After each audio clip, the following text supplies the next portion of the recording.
think our families are critical, and we are not living in a country today that is taking care of families. And if we look at so I take the model of an individual family and I kind of use that as a lens to look at what's going on in our country. In a healthy family, you have appropriate authority with good limits and boundaries, but there's also a place for each family member to have a voice, to express their needs, to get their needs met when they're appropriate and they work well within the family structure, where their gifts and their talents are encouraged, where no one is left out, where no one is persecuted, where no one is attacked. There's many qualities for a healthy family where people both cooperate and they get to express and own their own individuality. There's some relationship between the individual and the whole that works for both. And it gets constantly renegotiated as people change and grow and learn more, right? And we don't have that in our country.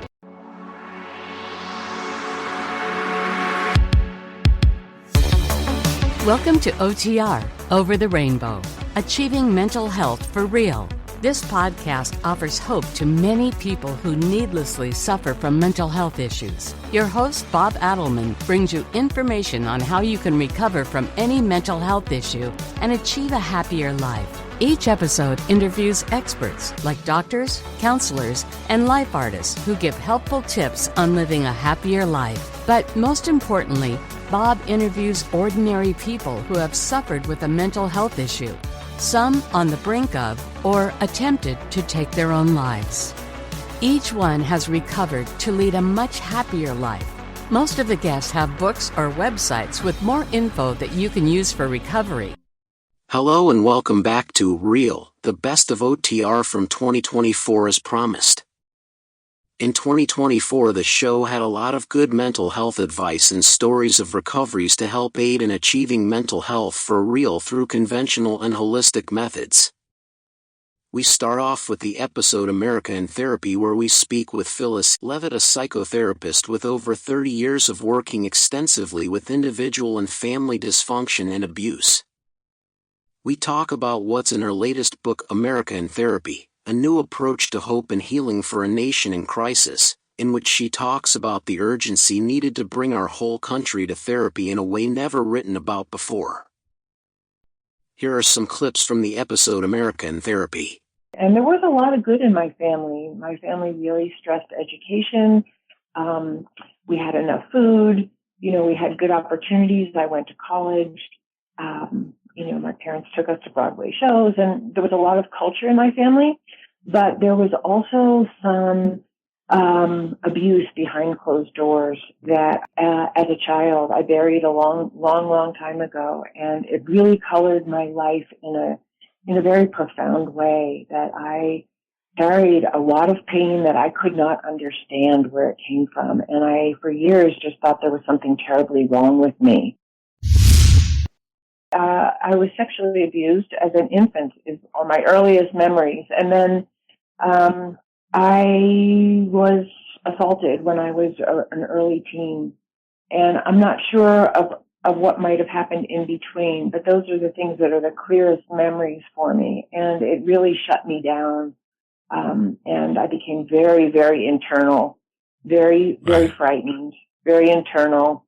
And there was a silver lining to that, I have to say, because it started me writing. I started writing poetry when I was a young teenager, and writing became a source of connection to myself when, as you probably know, and I'm sure many of your listeners know, that untreated abuse can really cut you off from a deep connection to yourself, because you just start living on survival mode, and you're constantly attuning yourself to your surroundings and trying to navigate what's safe and who you should be and how you're going to get accepted. And so writing really, and I think any form of creativity, sometimes it's a connection to nature or animals or music or art or writing. Any of those things can be an outlet that isn't otherwise available with other people. And so the blessing was that I made that connection through writing, and it sustained me for many, many years. I mean, people are cutting themselves. Come on. That's I terrible, know, and it's true. I know. And not only that, Yeah, you talk about molestation. That goes on all over the place. In this country, and right. maybe every other country might be worse. But I have to Mm-hmm. feel that the sexual abuse in this country is very, very high. I Because agree. how many people hide it? How many people hide it? Right, I mean, and right, people right. and people with ADHD, they don't get the message, so they think there's something wrong with them. They're not going to try anything. You know, that they become on the street because they have ADHD or Yeah, anything else yeah. in the line of depression. One of the things that I feel really committed to, and it's one of the reasons why I wrote my book, and it's a big reason, is because I think people need education. Like Oh what you yeah, said, if somebody had information. sat down with you, right, they need information, and we don't have widespread psychological information in our culture. We It's don't. not recognized on TV. People watch 10 hours of TV. You don't hear one word Right, about. The only time you hear it is somebody shoots up a mall and they say he's crazy. Period. That's right, all they say. They don't say what happened to him before. He was tortured. exactly. He was abused. He was raped. They don't say any of that. They just say, well, don't worry about it, guys, because he was just crazy. I think our families are critical, and we are not living in a country today that is taking care of families. And if we look at so I take the model of an individual family and I kind of use that as a lens to look at what's going on in our country.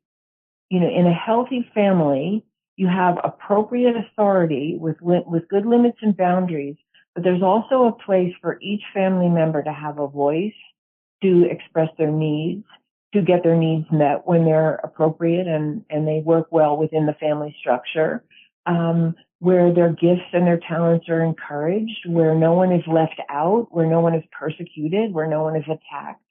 There's many qualities for a healthy family where people both cooperate and they get to express and own their own individuality. There's some relationship between the individual and the whole that works for both.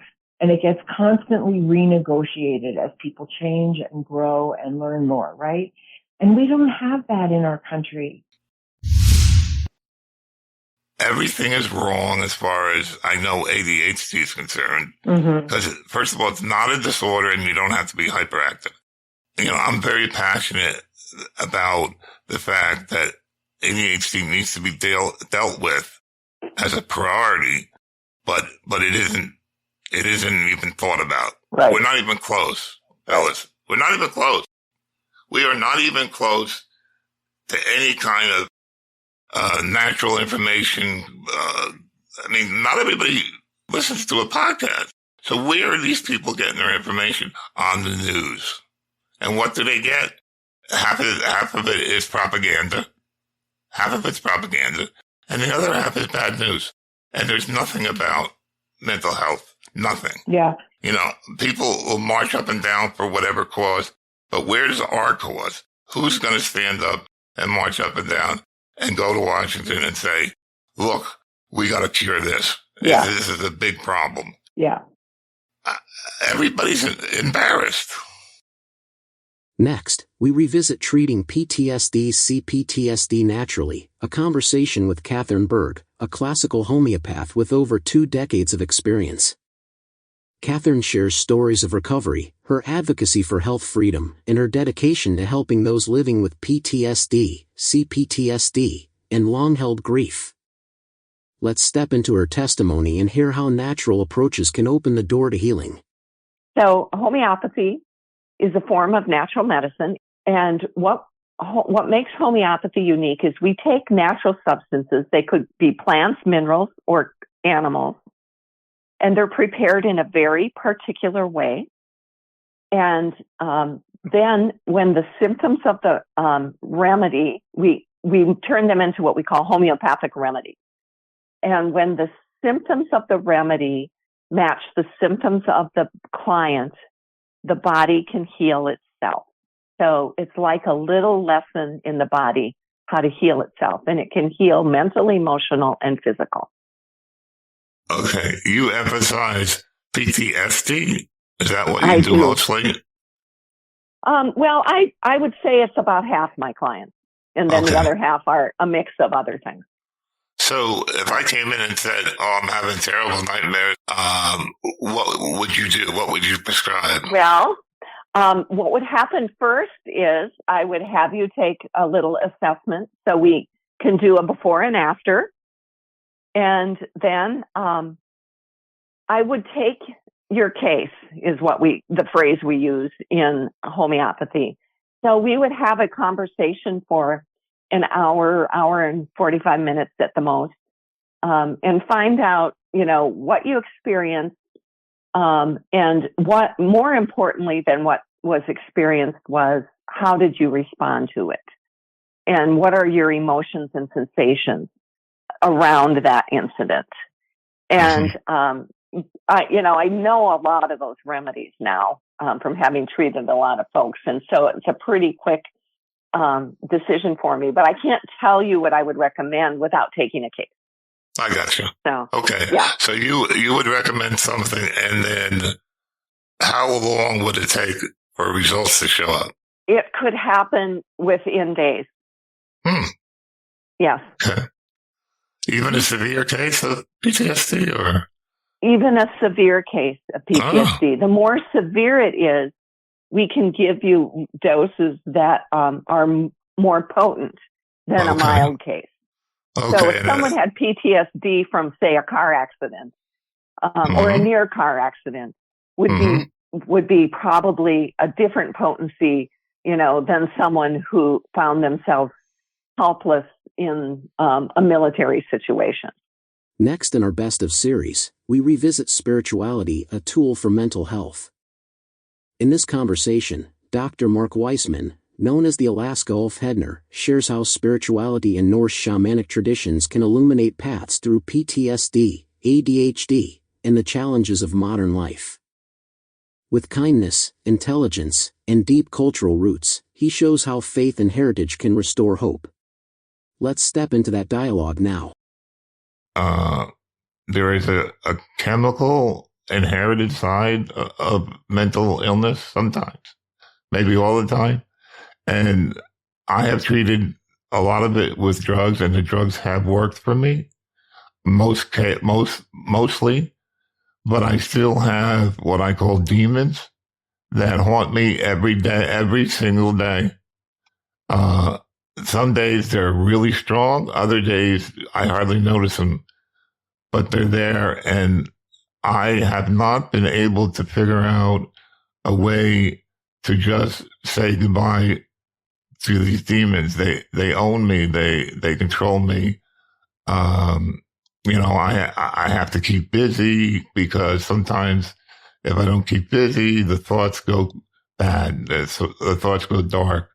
So I'm naturally a negative, depressed type of person who's trying his best somehow to find peace in the world.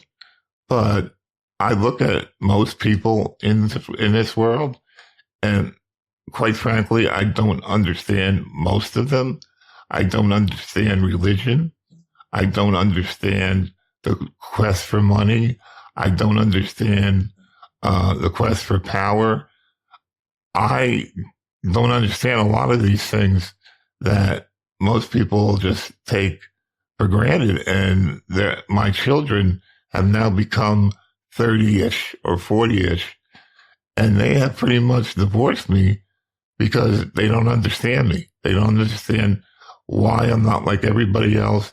They don't understand why I make mistakes. Why am I rude? Why am I this and that?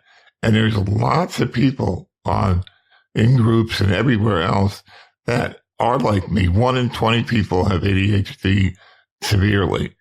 And it causes, I cannot play guitar. I cannot play the piano. Nothing I can do perfectly for a long period of time. Everything I do is sculptured. Okay. So a lot of my listeners are ADHD listeners, and they're looking for answers. I'm looking for answers because we're not finding a lot of answers in this world as it is today. Because Because one of the things is all my life, I'm pretty much a dopamine addict. With ADHD, you don't get enough dopamine, and it's a big problem. So I got a medicine that allows me to have the proper amount of dopamine. So I don't see how somebody with major depression can just make it go away. I don't see that. But again, dopamine is one of those natural hormones in your body. But I didn't get enough of it. I never got enough. And what I do is I get real nervous before I do something. That nervousness creates the dopamine and allows me to do and be good at what I'm doing. But it's painful, to go through that process of nervousness and then all of this.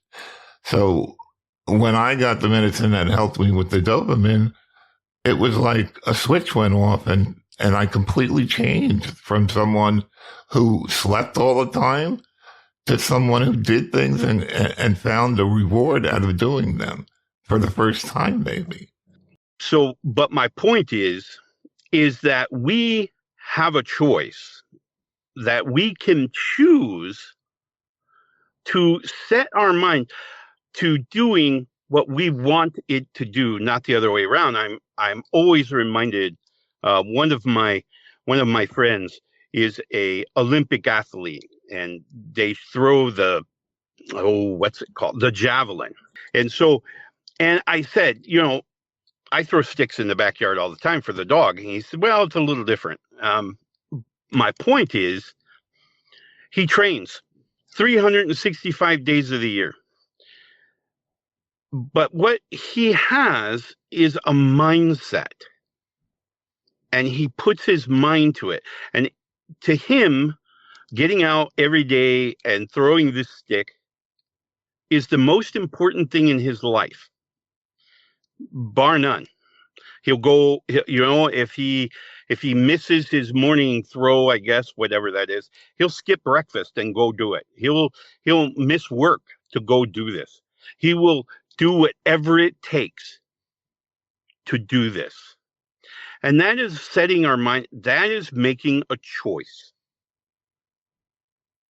He has made a choice that he is going to be the very best javelin thrower at the next Olympics. And he refuses, his mentality refuses to accept anything less. But what I argue, I guess, is cause and effect. In other words, you wake up in the morning, you feel like shit. And every morning you wake up like that until one day you take a medicine and it's different. So I am very much for something. It doesn't have to be pharmaceuticals, but something that would make the brain work properly, because for me, it doesn't work properly. I've been a Martian my whole life. I like I said before, I don't understand people. People don't understand me. I don't understand this pursuit of money and power, but everyone has that pursuit. I mean, everyone that has a podcast wants money. How much money can I make? I don't have any need for that. I mean, I live on Social Security money. But my argument, I guess, is why or how can someone who has got all these problems piled up on each other, how can they find peace in a world where he feels that a lot of the people in it are just incompatible with him? I mean, what do you think of people in general? I mean, do you think people are good in general or bad in general? I mean, I believe that every human being, or actually I should say every life force on this planet, has a capacity for love, and it has a capacity for defense. It's just the nature of life on the physical plane.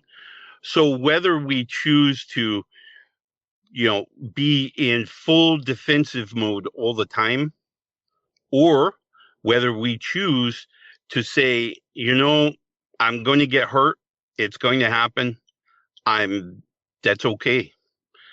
Because, I'm going to put energy out there and I'm going to make myself better. And I think what all too often, my friend, many people they have more of their mentality dedicated to how do other people feel about me. Whereas the way we should be thinking of life is the other way around. How do I feel about me? And if I'm happy with me, other people's opinion of me does not matter. If I have a relationship with my deities, with my spiritual entities, with me, other people do not matter. Other people's opinion of me do not matter. Now we turn to From Surviving to Thriving: Holistic Approach to Mental Health.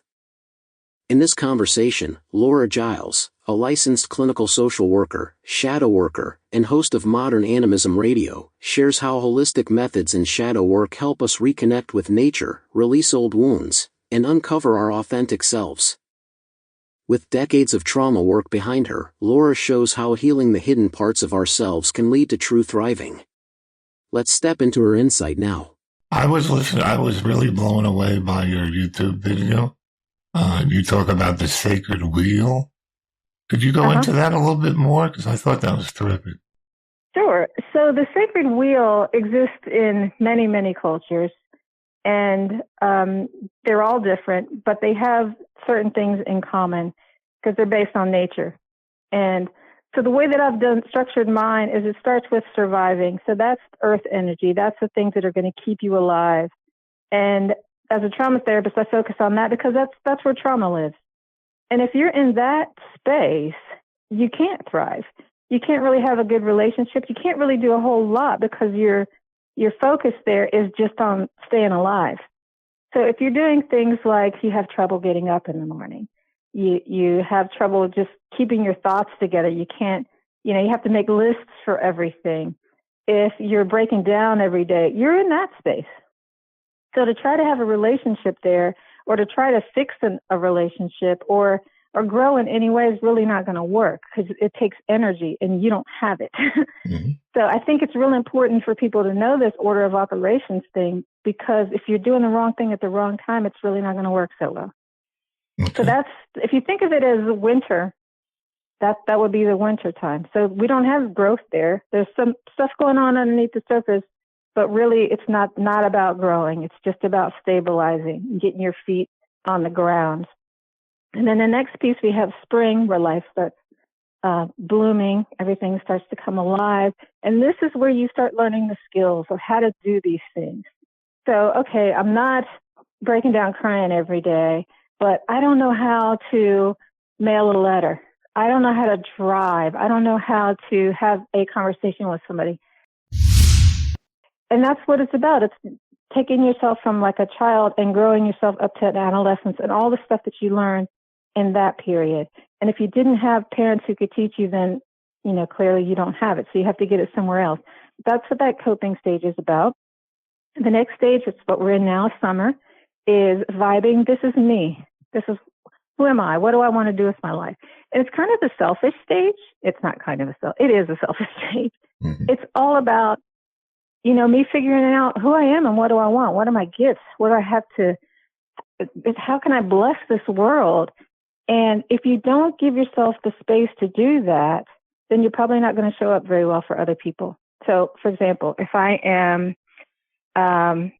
my parents said I'm supposed to marry a wealthy person and have a degree and go to the country club and, blah, blah, blah, whatever. And I make my life like that. I have not done that for me. I'm not in that life.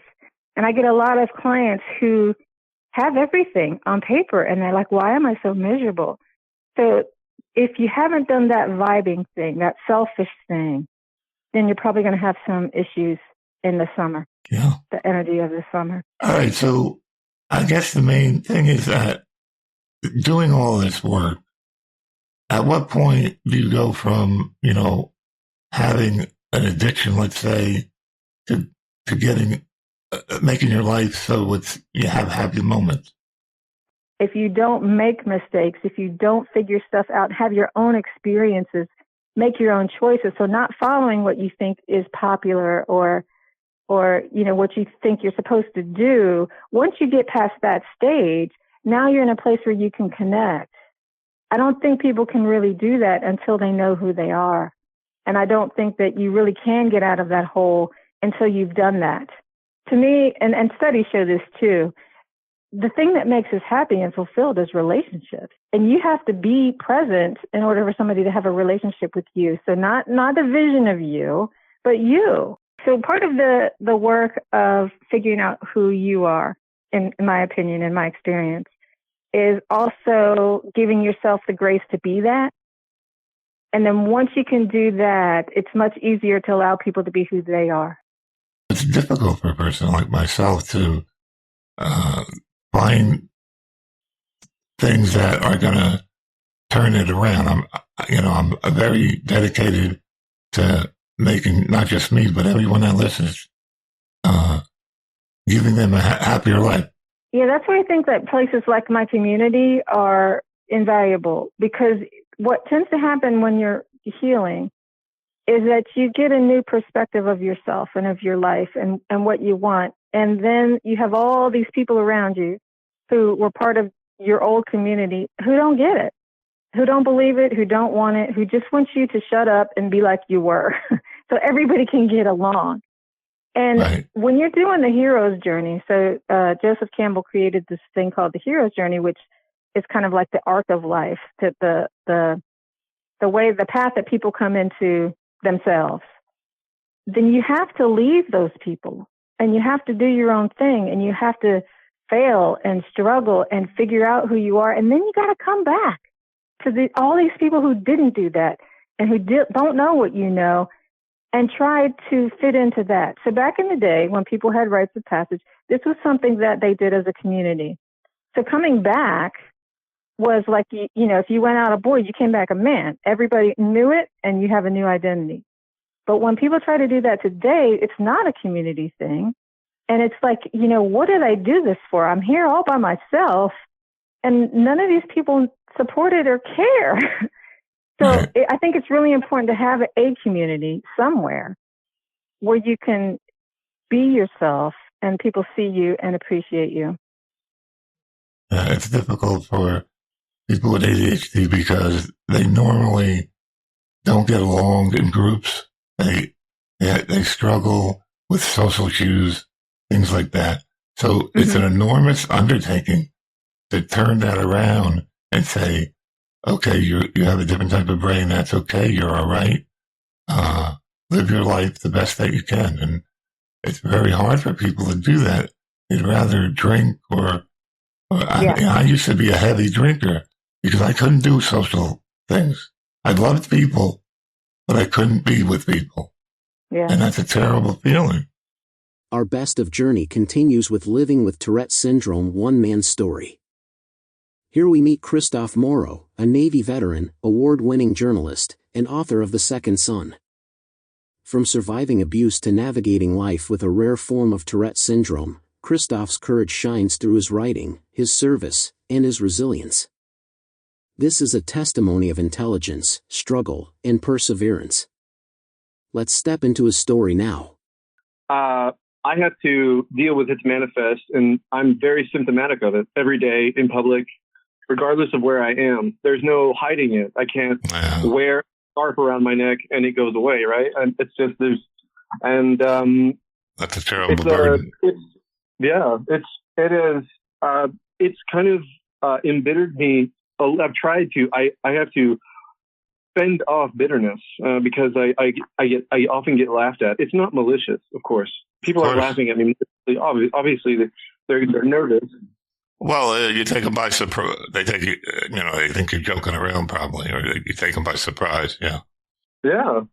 I mean, what are the odds that the guy that has a very rare manifestation of a neurological condition that's already quite rare, especially in adulthood? Tourette's, no, it did not. It comes with a number of. Tourette's is a syndrome, so it's a pattern of behaviors and a number of other variables that make up a syndrome. But it's a pattern of behaviors that we can see, and Tourette's has, because of tics and vocal and motor tics, and along with anxiety, depression, OCD, and these are all relevant to a diagnosis of Tourette's. I mean, oftentimes, Right. I have all of them. All of those that are generally comorbid with Tourette's, I have. I don't really remember much, but what I do remember is very violent. A lot of violence against me by my dad. A lot of violence. Did they hit you? He would, yeah, of course, yes, he would, and he would actually hurt himself hurting me. Like it would, like you would see him like recoil because his arm hurts, not his shoulder hurts, and my mother has told me a number of times that she has cancer or heart attacks, and I just there's just so many things that I don't. I dealt with just that. It was really rough actually growing up. It wasn't great. When did you first have a symptom of Tourette's? I was 25, and I started to. Okay. I would start to obsess and ruminate, and when I did that, it would cause me to groan, and my stomach muscles would tighten. And I didn't think anything of it, Okay. but a year or so later, I talked to a doctor about it, and I was like, "This has been going on for like a long time. I don't know what's going on." He's like, "Oh, well, let's give you something to treat that Tourette's." And I was like, "Wait, what?" That's how he told me I have Tourette's. That's how I learned. Oh, Really? Yeah. Really? it had never been suggested That's before. shocking. Yeah. Yeah. I mean, He told me so like it got it was- progressively. Go ahead. It got progressively worse Mhm. as the years went on. Yeah, I started to Okay. like I've given myself a black eyes, and I've busted my lips. I've given myself a lot of bruises all over my face and my head. You ever see that movie, The Fight Club? Was it like that?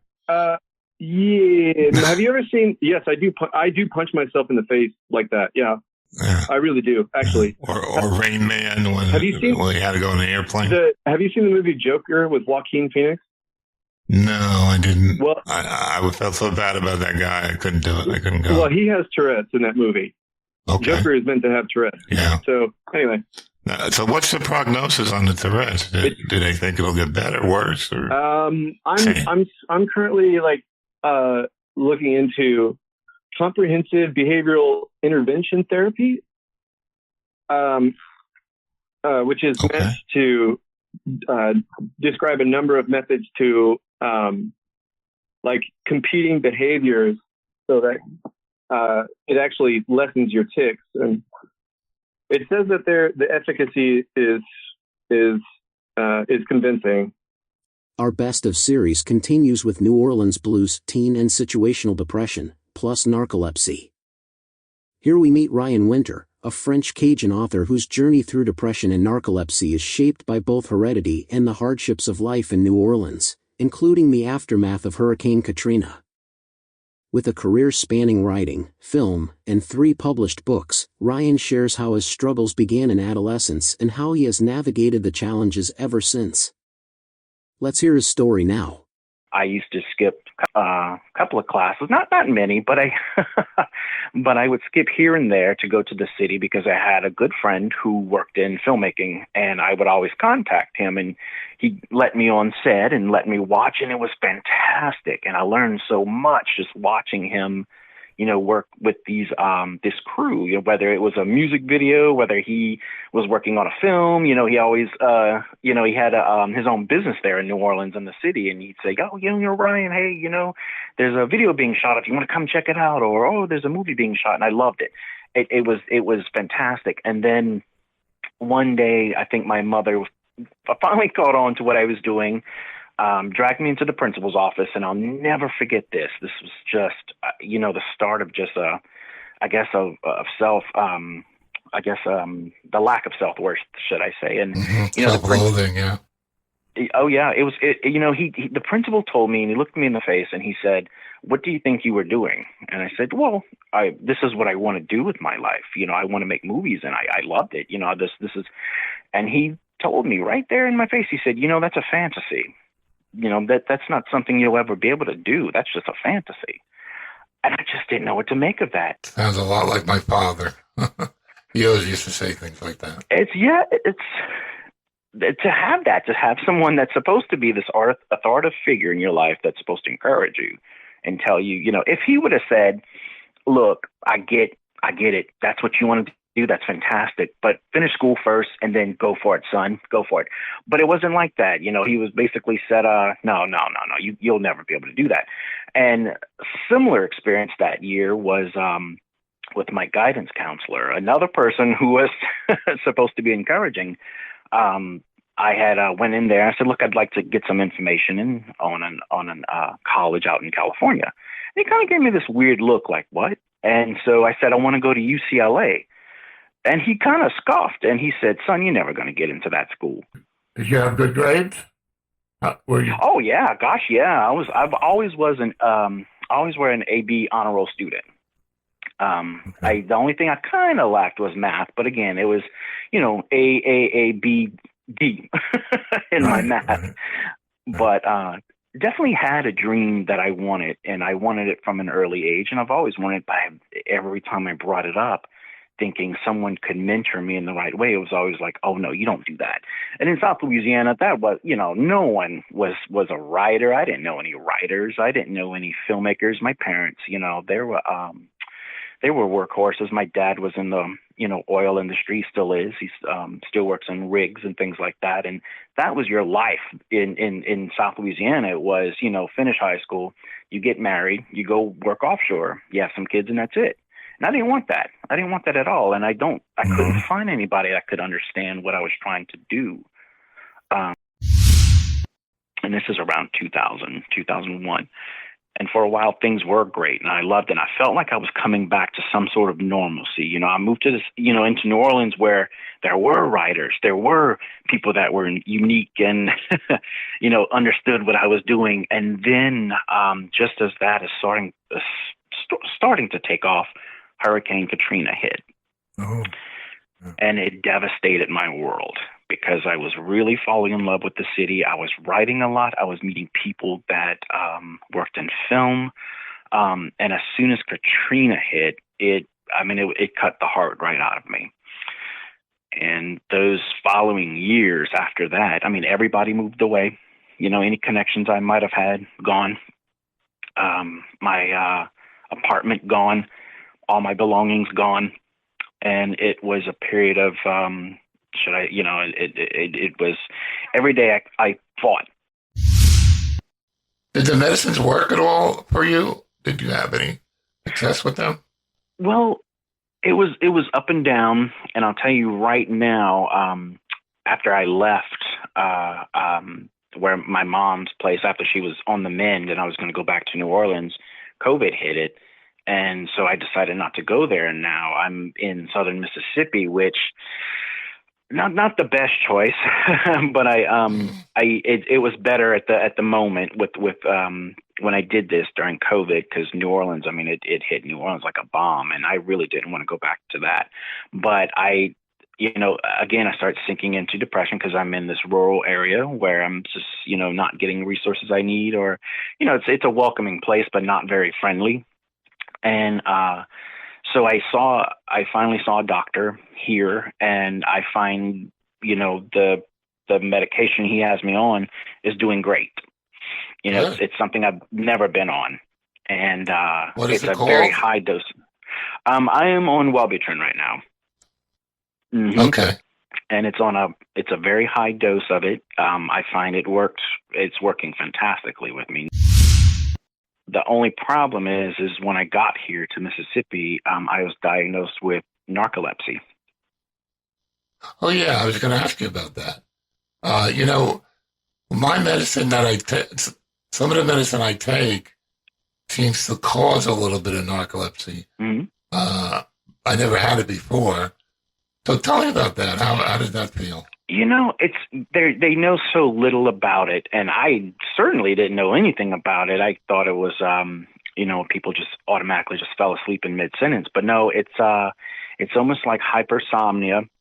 I was working at a hotel here in Southern Miss, and I was falling asleep. I fell asleep twice driving there, and it's a good 20, 30-minute drive from where I was living, because it's, like I said, I'm in a very rural area here on the Gulf Coast, and so I had to drive. No matter where I was going to work, it was going to be 20 minutes, no matter what. Everything is 20 minutes driving, but I was driving one day, and I parked at a light, waiting at a light, and I drifted off just like that. Mm-hmm. And second time it happened, I could feel just an insane feeling of, I've got to sleep right now. And I pulled over, and I didn't wake up until the next day. Oh, my God. And this was 3 PM. Oh, yeah. And wow. Did it clear up? Are you okay now, or you still have it? I'm still fighting it. I'm on a different kind of medication. I've gone through the ringer of what they have available, and I'm on my second one of the type that they're trying, and I'm able to stay awake part of the day, and they've got me to where I'm starting to sleep normally. Like I go to bed about 11 and I can get up about 8 or 9 o'clock, which before I couldn't. I was sleeping whenever, wherever. And now I'm sort of back on a body cycle, but I'm still fighting to stay awake the full day, and we're working through that right now. But with the depression medication, keeping me a little. It gives you that hope. Like I feel better. Like okay, well I'll lick this. Whereas before it's like I just want to die. We could all use some hope. In this Best of Highlight, we revisit Stand Up to Trauma brand empathy. Kat Kennan shares her journey of healing from CPTSD and how she turned her experience into advocacy for trauma survivors. Through her organization, Stand Up to Trauma, Kat teaches the power of brand empathy while opening conversations about cancel culture, PTSD, and recovery. Let's hear her testimony now. I was sexually abused in childhood from a very young age. Oh, that's terrible. So was it by a family member? No, it was a neighbor. But, I also had brothers that, particularly one that liked to come up behind me with a knife. So, oh my God.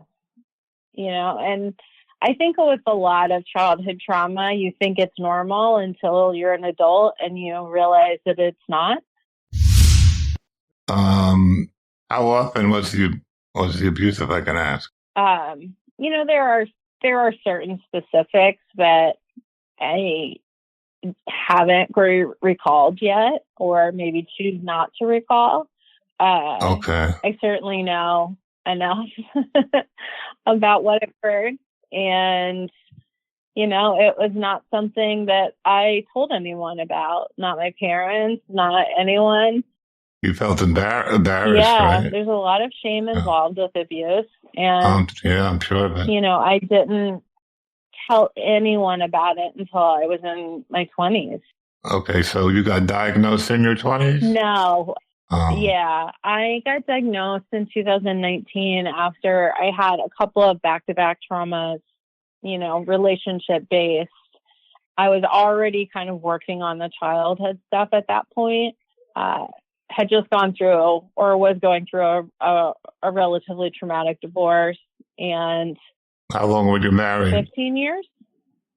15? Yeah. And it was just... was he abusive as well? Yeah, he was emotionally and psychologically abusive. Okay. Yeah, verbally, someone that liked to yell. I think that we always seek out what's familiar, Sure.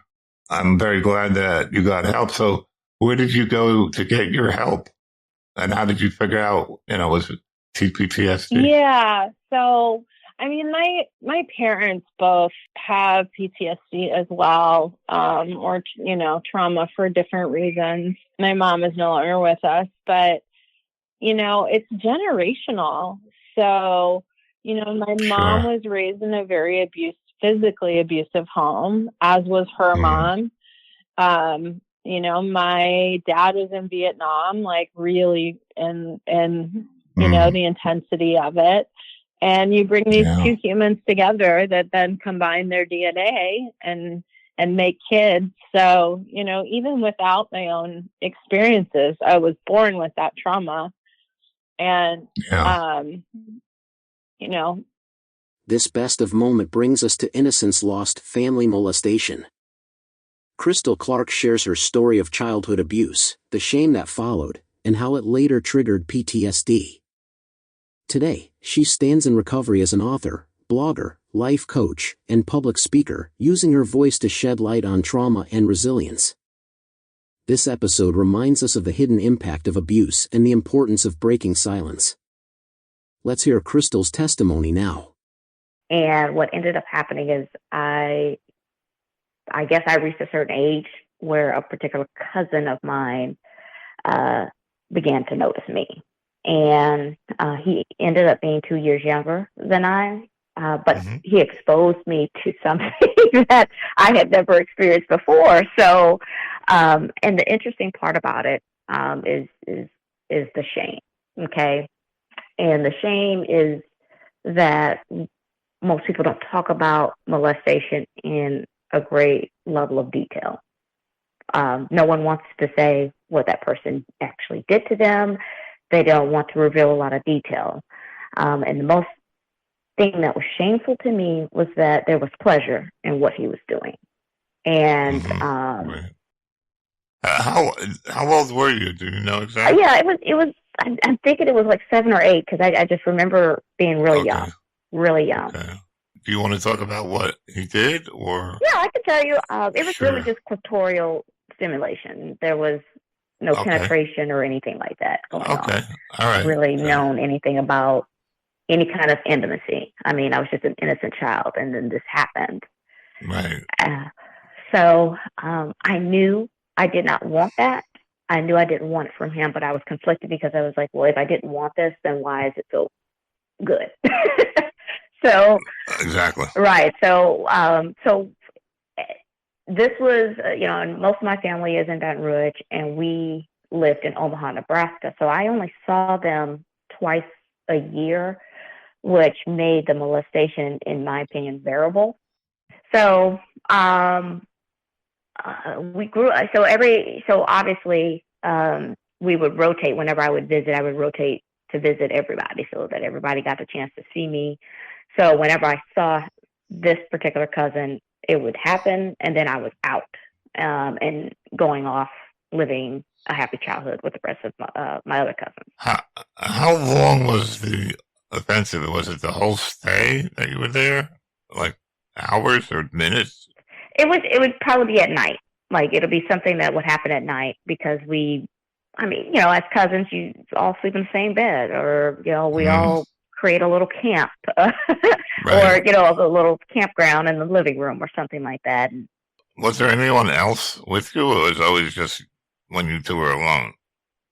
Either or. He would wait for everyone to fall asleep, and then what happened is I would still be asleep, and what happened is he would wake up to me doing that. I would wake up to him doing that to me. Okay. So I had no. It wasn't a situation where it was like, let's try this. No. He saw me as a really strong individual. I am a really strong individual. And so he had to come at me when I was at my weakest. Gotcha. And that was the way he did that. So it lasted a little bit longer than an hour? Oh, very long. You mean during the moment? Yeah. No, it didn't last that long. Okay. It would just happen, and then I was kind of like, okay, I'm going to turn over because I don't know what's going on, you know. And then he would stop because he would see he would get scared. All right. So do you think Do you blame him? Do you think that he thought it was bad and did it anyway? Or how's your feeling about what he did to you? That's a great question. So let me explain this part first. So he molested me for quite a long time. And what ended up happening is he ended up coming to live with us.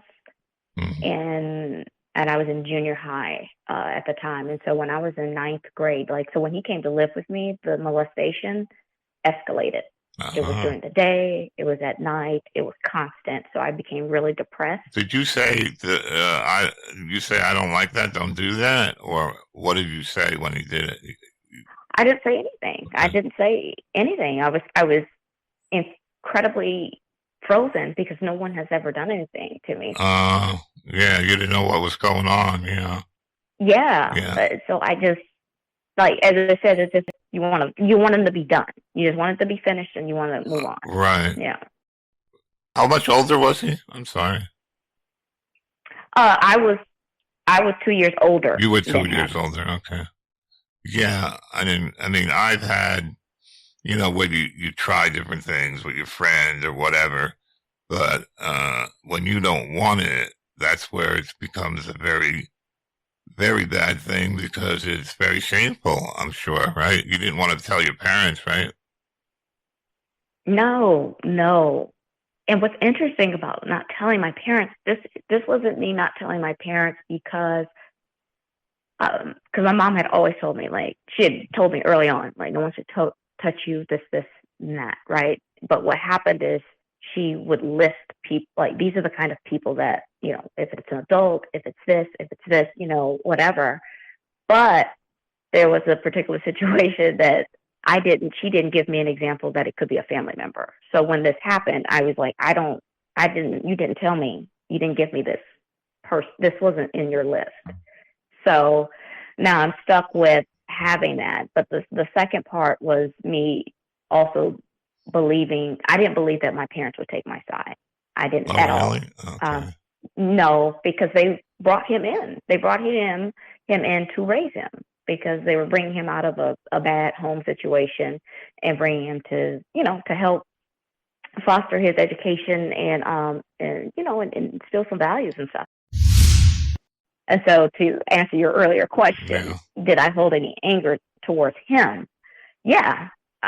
Anybody who I saw getting along with him, it upset me. Anybody who I saw, because I didn't know, because they didn't tell anyone anything. And so all I could think of is I want everyone to hate him. I wanted everyone to isolate him, etc. I wanted him, whatever he got in life, I was like, you deserve every bit of it. That's how I felt. So you're very angry, yes. So, yeah. In this best of highlight, we revisit our stem cell repair patches for real. With Darlene Green, retired Navy commander and co-author of Become Empowered: Echoes of Grace and Strength. Darlene shares her advocacy for photobiomodulation technology and stem cell repair, exploring whether these methods could help with mental health, Alzheimer's, and beyond. Let's step into her perspective now. But my passion is helping people activate their stem cells by elevating GHKCU, repairing DNA, reversing their age, and getting out of pain using the latest photobiomodulation technology. It's not, the armed services are very important, and it's very important that we treat our soldiers after they come back. But it's not just them. It's the guy you see on the street, or the guy that they put in an institution, or the guy that's homeless. Those are the people that also need some help. Because let's face it, we haven't had an era, I think, where parents really knew how to be a parent. Really, I'm not being negative. I'm trying to say that we haven't had a period in time where I would say that parents were up on mental health. Right. They're more like that now. But my parents returned from World War II, and if you were either nuts or you were not nuts, binary thinking. Yeah. you did this or you didn't do this. And everybody has a tendency to think that. I, for years, was embarrassed about myself because I couldn't do things that other people could do. I screwed up things. People hated me a lot of times that they didn't get to know me. And I would sit in the dark and think, why me? Why am I the only one like this? And it took just a freak of nature to snap me out of it. There was believe it or not, a rap singer. I listen to all kinds of music. I'm very eclectic with my music. And my son said, listen to this guy. His words are very good. So I started listening to his song. His rap name is NF, Nathan Bernstein. I haven't mentioned him in a long time because people are like, oh, rap, you like rap? Forget it. He started telling me on stage that he had mental health issues. And I'm looking at it and I'm hearing the music and I'm not believing it because he's saying everything that I had. Wow. He's saying everything that I went through. And for the first time, a light went on and I said, oh my God, there's more people like me. Yeah. And then I hit the Facebook groups and then I learned a lot and I'm still learning because there are a lot of good people out there who are trying to pave a way to some kind of better place for people like us. Right. Because certainly the last 40 years or so, 50 years have not been easy, and it's not easy. Now, every life, every person goes through a lot, and nothing's easy in this world. But we are people that have to put up and learn how to lose. We have to learn how to lose and get up. I don't know if you ever saw that movie with Rocky. There's a big speech he makes about the whole thing is get up. Yeah. Get up off the mat because you're better than that, he says. He says you're better than that. And I think there are listeners out there are better than that, and they can make it happen. And I'm going to be here as long as God lets me, and I'm going to try to make it happen, really happen. Because if you think about 6 degrees of separation, I cover the world. When I tell one person, it covers the world. That's right. Because he knows 2 people, and they know 2 people, and they know 5 people. And, just look at all these accounts, these media accounts.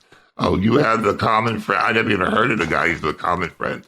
But everybody is connected together in some kind of thing. Now, I don't really believe in an afterlife, but I'm not ruling it out either. But I think everybody is connected, and we're just a lost culture, and it doesn't have to be that way. The world could be a much better place to live in if we put some effort into it, and if we could just not be afraid so much of ourselves. Uh-huh. I think we have to face the demons, tell them to go away. I mean, if you face your fears will leave because they're like bullies. They don't want to stick around if if they don't have you trapped, if they don't have you as their prisoner. They don't want to stay around if you're okay. So you tell them, get lost. Or you tell them, stay here, sit right down. We're going to have a chat. Here's what I need you to do, fear. You don't come out until, the lion comes or what other scary thing there is. And you just stay right there next to me because you know what? You don't have any power over me anymore. Right. And that, I think, is the thing that you have to say. I really believe that. And I think the world is going to change if we have the time to do it. And I hope that happens because this is a damn good world, Yeah. I mean, just think of it. What if everybody disappeared tomorrow? Okay? And you had enough food, you were able to hunt, whatever. You'd be stuck with yourself. But is that so bad to be stuck with yourself on a beautiful planet?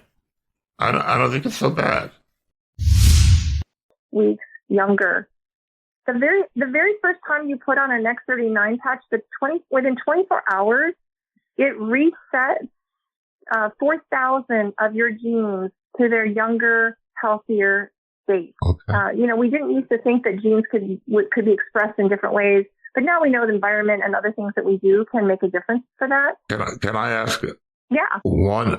Just one more question I have. Why is this not more popular? Why? I mean, They always say you can grow hair with this, but I would think if you could grow hair, people would be lined up at the store for that possibility. Why aren't doctors recommending this? Why hasn't the FDA recommended it? Do you have an answer for that? I do. First of all, I'll say this. Since the X39 patch came out, the company has grown 20 times in 4 years. So it is exploding.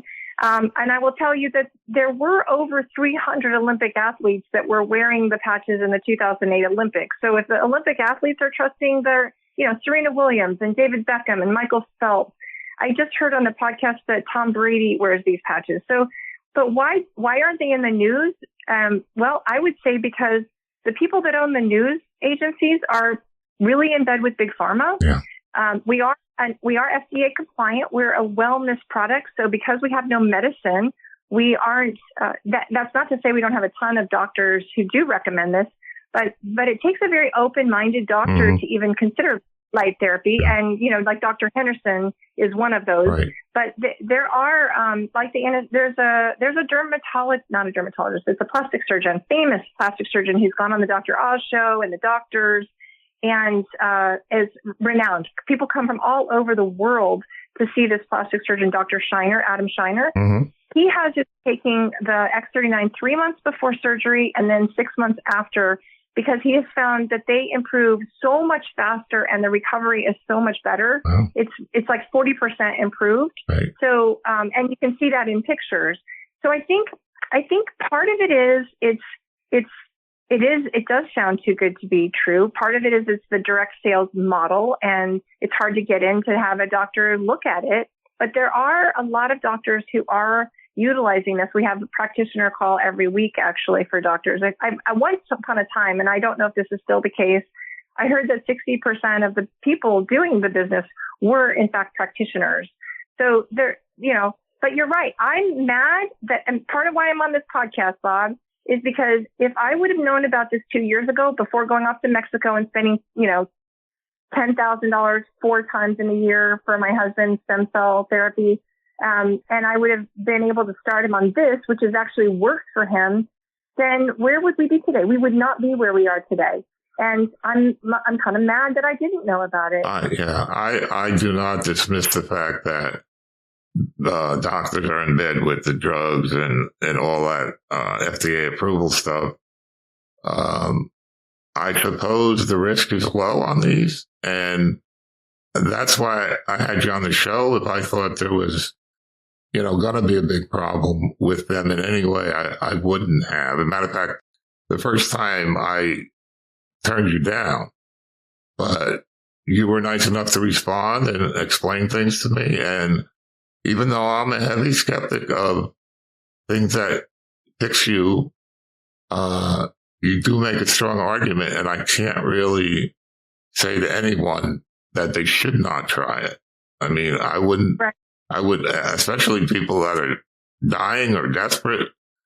I mean, I would try it if I was dying for sure. I might try it eventually anyway. In this best of feature, we revisit Dreaming Big: Paradigm Shift to a Better Life.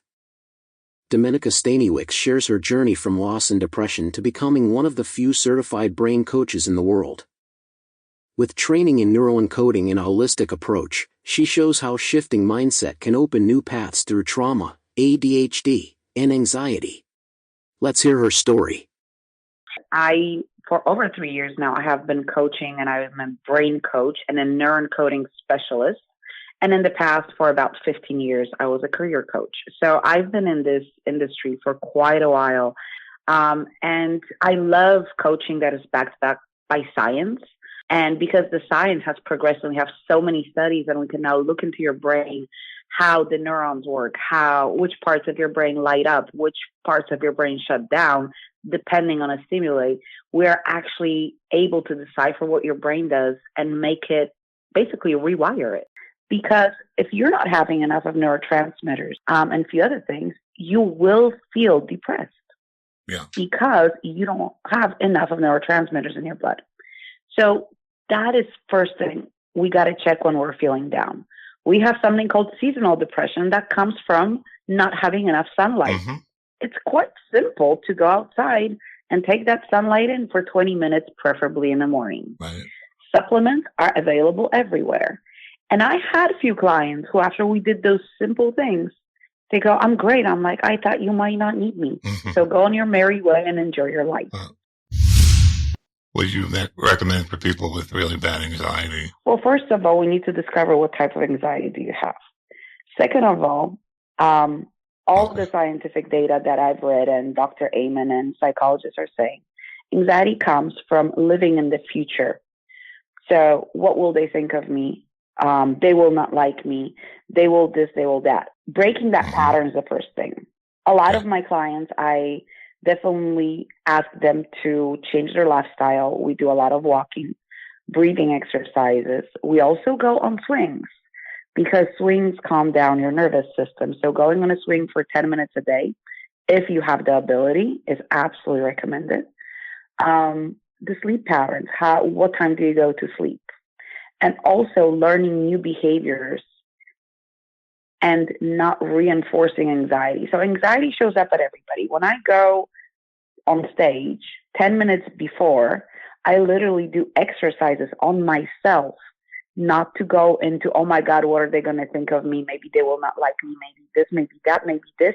And that aggravates my nervous system. So I work on myself to calm myself down and assume and concentrate on things that I can control. And the truth is, most of the time it goes great. And if it doesn't, then I can work on it. So it is learning new behaviors. Anxiety, it is absolutely behaviorally based. And when you work yourself up, your brain releases cortisol and all the other chemicals that make you feel tense. This best of feature takes us to eating disorders, what you need to know about diets. Dr. Christina Castagnini, a licensed psychologist and certified eating disorder specialist, shares both personal and professional insight into struggles with food, weight, and body image.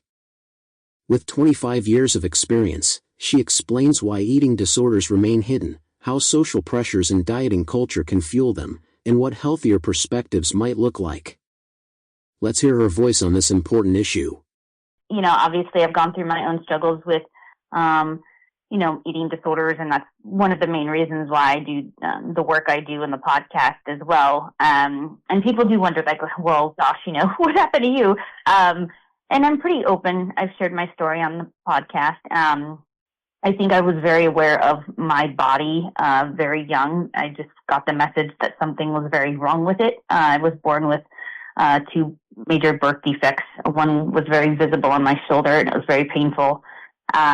So from a very young age, I was going to UCSF up in San Francisco, kind of like the guinea pig. I just remember going and having doctors in white coats, like, staring at me and taking pictures. And, for a little kid, having doctors stare at you and kind of touching you and taking pictures, it was pretty traumatic.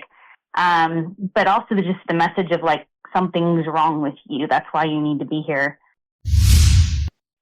So as far as your diet, what do you recommend to do exactly? Well, again, I think people, just that your question alone is the whole problem with our society. We're always looking for that holy grail of diets, or what should I do? And we stopped remembering that, like, our bodies are going to tell us what we need to do. Because some days we have hormonal shifts. Some days we're more active, less active. Some days we're sick and we need more fuel to help ourselves recover. Some days we're more sedentary. We need less fuel. Some days we just want to eat more. Like we go to a wedding and we have dinner, and then the wedding cake comes, and you're obviously not physically hungry, but like, damn, you want the cake, right?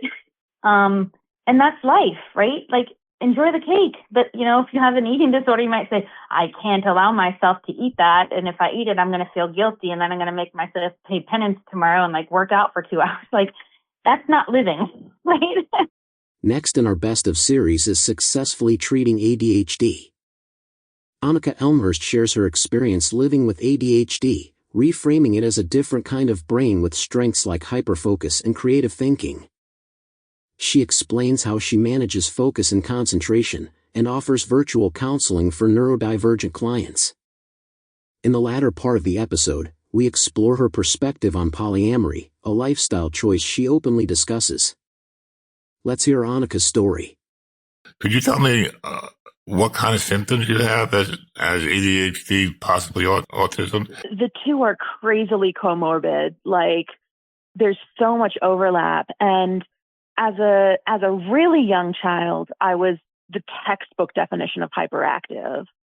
But then when I got a little bit older, maybe like 4 or 5, it was like a switch flipped, and I was hyperlexic. I was reading at like 3 or 4. But you couldn't get my attention if I was reading. My mom she would say she would be like, "Hey, Annika, I want to go get ice cream," and nothing. And she would have to take my face in her hands, turn my face towards her and go, "Hey, Annika, you want to go get ice cream?" "Oh yeah, sure, of course." Would you say it was hyperfocus that you did with your reading? And I sort of, I got better at managing it as I got older, but it still shows up in certain aspects of my life today. If I learn a new craft or something, I don't want to do anything but that craft. Even if if I plan to get together with friends, I'll still be thinking about it while I'm hanging out with my friends, which is something I enjoy doing. But there were other sort of, emotional regulation things that I don't know whether to chalk those up to ADHD, depression, just the fact that my dad was dying at the time. There's all sorts of factors interwoven here that I can't really pin down my symptoms to one thing or another. My mom has ADHD, and she has very hyperactive presentation of ADHD. And so I always thought that I couldn't have it because I wasn't hyperactive in the same way that she was. Whenever she would get faster, I would slow down. If she was running around the house, rearranging furniture and cleaning and whatnot, I would be absolutely static, like almost frozen, reading a book, trying to calm myself down because she was so amped up.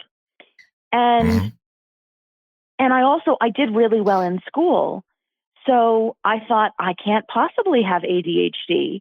My mom's telling me that her ADHD was, can't understand math and is running around all the time. And I sit all the time and I love math.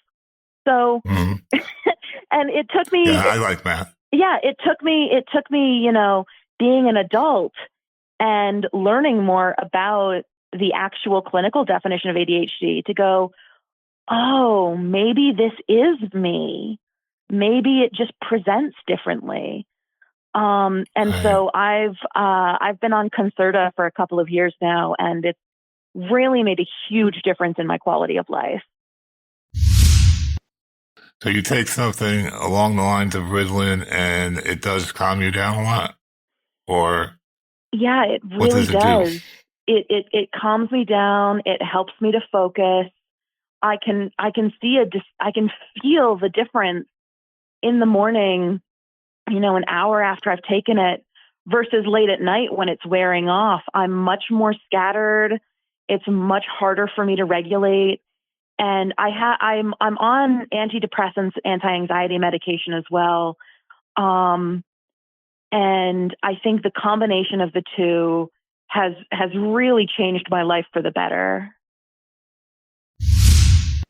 I wanted to understand people with autism and be able to communicate with them and enable them to communicate with the world. And the way that it's practiced right now, behavior analysis is very much about forcing people to conform to neurotypical behaviors. And that's not what I'm about. So I pivoted into coaching.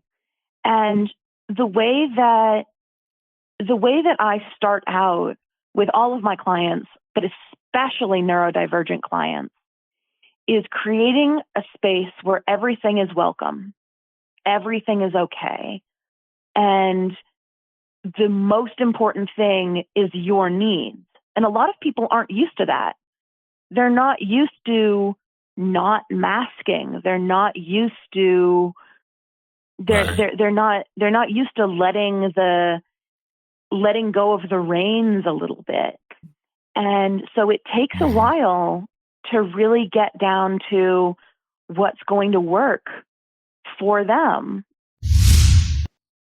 Sure. So polyamory is it's a form of, the umbrella term is ethical non-monogamy. And it just means that I have multiple romantic relationships. A really important word there, because the first question I get all the time is, well, do they know? And my response is yes. It's ethical non-monogamy. Yeah. Everybody knows, everybody consents to the arrangement. I actually, my first polyamorous partner, introduced me to a bunch of his friends, and I started dating some of them. So they've known each other longer than I've known them. To me, it's a way of, it's a way of relating to other people in the most genuine, authentic way possible without closing the door on any opportunities. And that's what I really love about it. So I am thrilled that my partners have other partners, because it means that they have more people to love them and take care of them. I get jealous sometimes. So for example, I have 4 boyfriends, but I live alone. They all live with their other partners.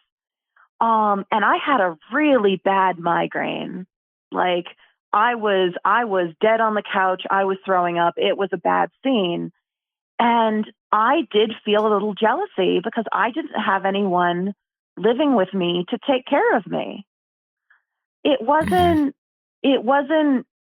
jealousy that meant that I had to do something about it. It just meant, oh, I'm missing this as an opportunity. Jealousy is just information. Jealousy is just a hallmark of an unmet need. And it doesn't need to be a scary thing. It doesn't need to be something that controls you. And that's something that I work on a lot with my polyamorous clients, is accepting that jealousy might happen, and it doesn't mean you're a bad person. That concludes our Best of journey. We've revisited stories of resilience, recovery, and reflection, voices that remind us we are never alone in the struggle, and that healing is possible. Thank you for listening, and for carrying these echoes forward. The groove continues, and so does the testimony.